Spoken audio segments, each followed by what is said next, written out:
महाराष्ट्र में मंगलवार को उस वक्त राजनीतिक तूफान आ गया जब खबर आई कि महाराष्ट्र सरकार में मंत्री एकनाथ शिंदे 30 से अधिक विधायकों के साथ गुजरात के सूरत रवाना हो गए हैं। इसके बाद आनन फानन में महाराष्ट्र के मुख्यमंत्री उद्धव ठाकरे ने अपने विधायकों के साथ बैठक की और एनसीपी प्रमुख शरद पवार से भी बात की।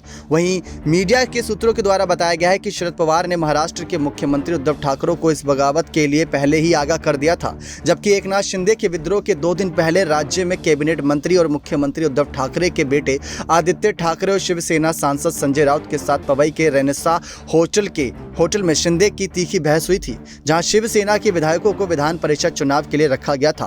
पिछले कुछ महीनों से जिस तरह से सब कुछ चल रहा है, एकनाथ शिंदे उससे नाखुश थे और मुख्यमंत्री को भी इसके बारे में सचेत कर दिया गया था।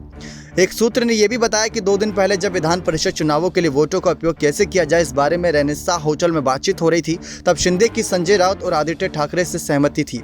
एकनाथ शिंदे कांग्रेस के उम्मीदवारों को एमएलसी के रूप में चुने जाने के लिए शिवसेना के विधायकों के वोटों का उपयोग करने के विचार में नहीं थे। बातचीत दोनों पक्षों के बीच तीखी नोकझोंक में बदल गई। अब पीछे मुड़कर देखें तो ऐसा लगता है कि विद्रोह के लिए यह एक निर्णायक घटनाक्रम हो सकता है। वहीं शरद पवार ने उद्धव ठाकरे को शिवसेना और सत्तारूढ़ एमवीए के नेताओं के भीतर बढ़ती चिंता के बारे में चेतावनी दी थी और यहां तक कि एक संभावित विद्रोह की ओर भी इशारा किया था। एक सूत्र ने बताया कि शरद पवार ने 4 से 5 महीने पहले उद्धव ठाकरे को चेतावनी दे दी थी इन सब घटनाओं को लेकर। शरद पवार ने मुख्यमंत्री उद्धव ठाकरे की उपलब्धता को लेकर एमवीए नेताओं के बीच बढ़ती असहमति को भांप लिया था। उन्होंने ठाकरे को संभावित विद्रोह की चेतावनी भी दी थी, लेकिन उद्धव ने इस पर ज्यादा ध्यान नहीं दिया। सूत्र ने बताया कि कुछ मौकों पर शरद पवार को उद्धव ठाकरे से मिलने का समय ही नहीं मिला। शरद पवार सीएम की अनुपलब्धता से परेशान थे, जो पार्टियों में राजनीतिक नेताओं से मिलने के लिए समय नहीं निकाल रहे थे।